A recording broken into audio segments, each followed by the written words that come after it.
I was having a really hard time getting the timer to appear at the top of the not portrait, but the landscape screen. I think, and I just did a complete 360, and that may have done the trick.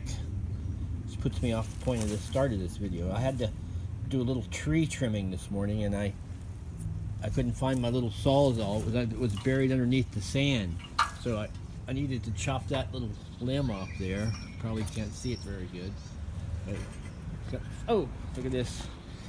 I just stood on the ladder and whacked myself on the shoulder. Not very hard, fortunately.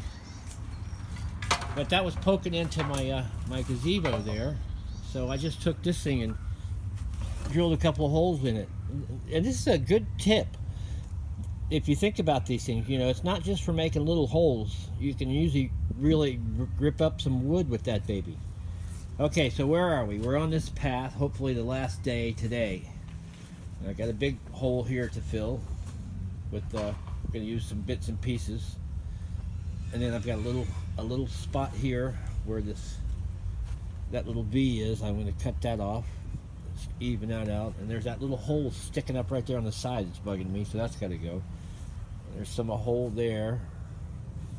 Now down here gets kind of difficult. I don't want to dig it all up. I want to do what I've got: 8 bags of sand and 2 cement. I want to get it all done with that. So here, I'm just going to take the saw and chop some of that off there.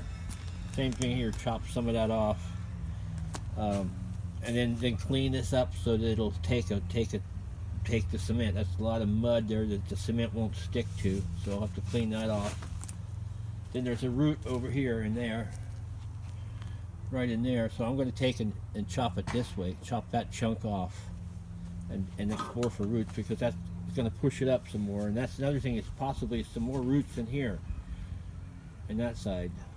That's why that's all torn up, maybe. And maybe I should explore a little bit to see if there's a root there to get rid of. But then that's it. Maybe if I have some cement, there's a little patch here of mud.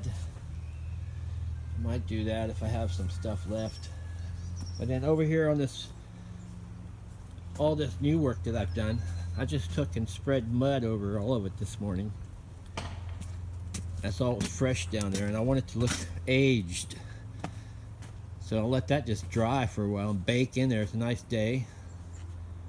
And then once it's clean, the cement will not look so hard. Now there's a toe stumbler there, so I got to do this one too. I've just got to smooth it out somehow. I wonder if there's a root right there that's making that pop up right there. Shite, it always gets more difficult. You only take a minute to chop both sides of that out and dig down in there and see if there's a root right there making that pop. Otherwise it's going to screw up the new cement. I find it hard to get my head around the roots making the damage, but you know, where's that big ass one I got? Here. Look at the size of that thing. Big as your leg, man. Okay, so that's where we are. Next thing I'm going to do is, I've got the grinder out here, and I wanted to just say a word about that. I like these Spectrum blades. That was less than 7 pounds, almost 7 pounds. It's a Spectrum OX. And I'll get a lot of cutting out of that. I've got the bigger one.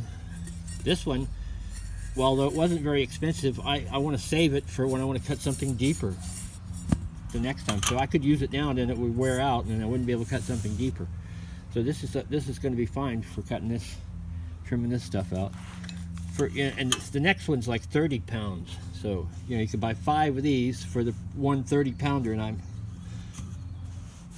I'd be surprised if that 30-pounder lasted the same as 5 of those. Then they got 6. Oh, they go right up. 60 quid for one of those things.